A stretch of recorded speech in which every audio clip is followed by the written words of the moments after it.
Hi everyone, Jai Hind, Jai Bharat, Jai Mata Di.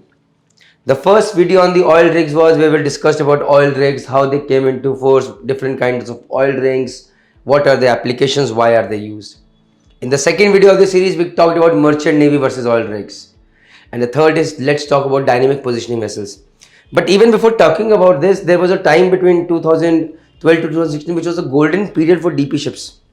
And there was one time when even I wanted to join DP ships. मैंने बोला साला you get a salary of per day basis, and at that time people were getting salary of $1,800 a month. That was higher ranks, captains and all. They were getting salary of $1,800 per day. So even a normal officer was getting a salary of $300 to $500 and $600 per day. So even I wanted, but what stopped me was कि there is a lot of rolling and pitching involved in oil rigs in DP ships. So can you see this small DP ship? Now it has to go deep into the sea where it has to have a proper location where the drilling has to be done, then it has to maintain that. But from port to reaching that point, if there are waves, it is going to go like this, dhap, dhap, dhap. And for a person like me, I've got severe motion sickness issues. I'll keep vomiting. Oh, so it's not easy. Life on DP ships is not easy. It pays well, but it has own benefits and challenges, which you can clearly see in my video on merchant navy versus oil rigs, where I've done a very clear, unbiased comparison. So out here, again the question is, where do we need oil and gas? We need it for gasoline, diesel, jet fuel, roads ke liye, bitumen, LPG gas, for plastics and more. So we needed oil, right? So where did we find oil? We found oil onshore on land, like in Assam we found in Digboy, and in Pennsylvania, US we found it was the first. In US in 1859 we found in Pennsylvania in US, that was onshore. Then later on, since the need was more, technological advancements were there, then we slowly found out oil in sea as well. So in 1974 we found oil in Bombay High. The Setco 445 was the world's first drill ship designed for the petroleum industry. Dynamic positioning started out as an exotic control technology in deep waters in the early 1960s. Now what is dynamic positioning? Suppose कीजिए you have to, I'll show you, just wait. Now this is a ship, this is far away from land over here, suppose, okay, this is the, and now this ship is responsible, it's like a platform, it's like a drill which is going to drill deep inside. Now if it has to drill deep inside, they have to lay pipelines, everything. That means it has to be stable at one place. No matter what happens, this should not move. Now there will be waves, right? There will be currents coming, so ship can move like this, like this, like this, like this, everything. How to control that this ship, no matter what happens, remains in that position, is what is dynamic positioning vessels all about. So initially it came out an exotic thing. Wow, this is a fine thing. But today it has become the need of the hour, and that is what we are going to discuss. So now out here you can see this is a ship. It is near the port. So with the help of ropes it is tied over so that this ship does not move. If this ship is in sea and it has to be at one place, then there is an anchor coming from over here. It goes deep into the sea, into the bed, and then even then this ship will not be at one place. It go like this, and it might go like this around the having anchor at one point, but it will not be stable at one point. So now the challenge with DP vessel is that you have to maintain it at one position. So dynamic positioning vessel is a type of ship that is equipped with sophisticated computer control systems and propulsion systems that enable the vessel to maintain its position and heading without the need for anchors or mooring lines. No anchor needed, no mooring lines needed, and still it will be one place. We will discuss later. Let's see. So how does a DP vessel work? So first we have to see this is a DP vessel. Now ship has got 6 kind of motions. One is rolling like this, one is pitching like this, then there is yaw like this, you can see, or yaw, then there is sway, the ship is going to move like this, then there is surge, the whole ship is going to move like this. Copy it? Now there are so many motions happening in a ship. How are you going to control a ship? There can be wind coming from one direction, there will be waves coming from one direction, there will be current coming from one direction. What are you gonna do? And that is where you have got thrusters, you have got propellers, you have got azimuth thruster over here, and then you have got a lot of controllers fitted with which you may ensure that the vessel does not move. And that is where the next slide comes in. Wow. So first thing is we need sensors which tells us what is the ship's heading, how much is the wind coming, from which direction it is coming, what is the draft, what is the sea current condition. We need to know that outside. Then we need to know what is our position from the satellite, from hydroacoustics, everywhere. And then, so we need to maintain a particular position. This is the dynamic positioning controller process station over here.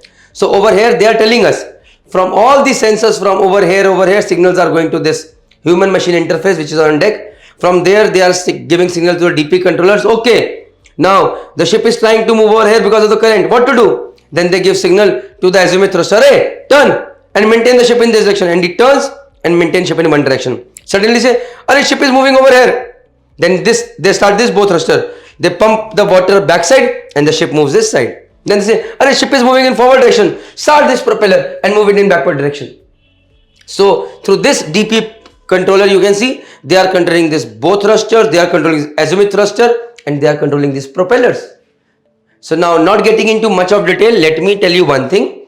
So what happens is these propellers are ship ka movement aage piche, right? You can see this is azimuth thruster. What is it? It can rotate in 360 degrees. It is like you are having a ceiling fan over here in one direction, and then you have a rotatory fan, right? A table fan kept. It rotates in all the direction like this. So this is how this azimuth thruster is there, which rotates in whole 360 degree like this. So if this is rotating in, if say it is rotating like this, it will throw the water backwards and move the ship in this direction. If it is like this, in this direction, it will throw the water back this side, it will move this side. So this is how azimuth thruster, it is called thruster, it works. Similarly, we have got these bow thrusters. This is the forward part of the ship. Over here, these are the bow thrusters fitted. I have found one bow thruster fitted normally on tankers as well. I have done 2 ships with bow thrusters fitted. And they are very highly, they require a lot of power. And that is why you can see this power system fitted over here, lot of generators. So then this bow thruster moves, and then it can pump water this side also, it can pump water this side also of the ship. So this is the ship, pump water this side, the ship will move this side, pump water this side, the ship will move this side. So these bow thrusters are responsible for movement of the ship like this or like this. Can you see? If the bow thruster is fitted over here, so water will go either this side or this side, and accordingly the ship will move this side or this side. This azimuth thruster, it can rotate the ship in all the three, but it cannot rotate, but this thruster can rotate in the 360 degree direction. Copied, guys? So with all these sensors, this position reference, this DP control system, the ship, the DP vessel is controlled in one direction, and then the drilling is happening down below into the seabed where the pipelines are being laid and everything. Copied, guys? I hope. Guys, I've never worked on a DP ship. Whatever information that I could gather, I have tried to put it over there. There will be a lot of mistakes. For that, please, maafi chahunga main.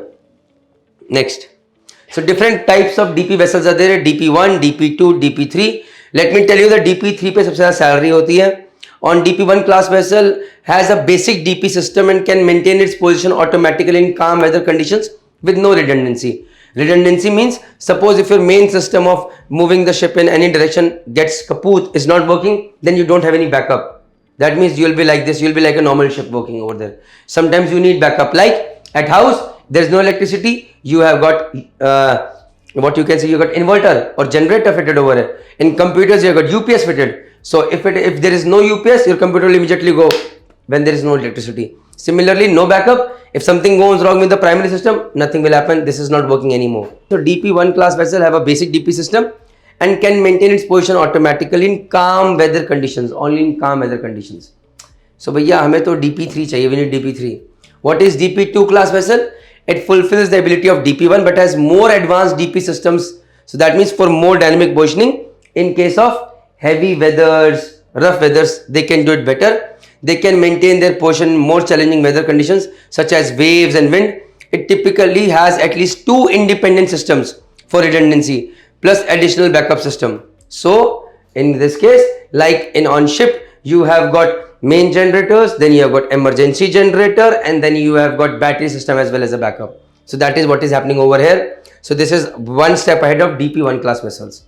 Okay, now comes DP3. It is one step ahead of DP2 class vessels. So DP3 class vessel takes DP2 one step further, as it is the most advanced type of DP vessel and can maintain its position extremely challenging weather conditions such as even hurricanes and typhoons. उसमें भी भाई अपनी जगह पे रहता है. It typically has at least 3 independent DP systems for redundancy plus additional backup systems. So one fails, secondary fails, even the third is there to ensure that DP stays, that the vessel stays at one stable position. Copy it, guys? Now, types and applications of DP vessels. So DP vessels are used as platform supply vessels, offshore support vessels, diving support, drill ships, anchor handling tug supply. नहीं समझ में आया? आगे देखते हैं. So now this is a oil rig fitted over a fixed platform. This is a DP1 kind of a vessel which is for platform supply. So it has got all the supplies for the people over here. चलो भाई food ले लो, ration ले लो, any spares, anything that is coming over here. Copied? Then is diving support vessel. So these are generally DP3 vessels. So basically people are going inside, diving inside, checking for things, maybe for welding, deep sea diving, deep sea welding, everything. So they need to be stable at one position, otherwise people inside the water can get killed. So that is why over here you need DP3 vessels. Then comes a drill ship over here. Again, today we are going deep into the sea where we need dynamic positioning to be at very accurate, right, at one stable position, because we are far ahead into the sea and we are drilling 12,000 feet inside. So we need DP3 drill ships over here, DP3 vessels, right? Next is DP2 vessels are used for anchor handling tug supply. For those big oil rigs we need anchors, and these anchors are supplied by these DP2 vessels over here. So anchor handling tug supply vessels are mainly built to handle anchors for oil rigs, tow them to location and use them to secure the rigs in place. Anchor handling tug supply vessels sometimes also serve as emergency response and rescue vessels and as supply transports as well. See, DP2 can work as DP1, DP3 can work as DP1, but DP1 can never work as DP2 or DP3. You have to know. How to join DP vessels? For deck officer, do DP course. Go for DP advanced course, 60 days sea time you need, 75% propulsion time. After doing this, you'll get a certificate of suitability given by master. After that, once you do 180 days sea time, you get DP operator validation certificate and your journey in DP ship starts. Copied. For engineers, all introduced DP maintenance course. जोर से बोलो जय माता दी, and all I can say is thank you very much. There can be little bit of mistakes in the oil rig section. Please forgive me if you find any mistakes, but do mention in the comment section so that we learn and others can learn as well. Thank you very much. Jai Mata Di.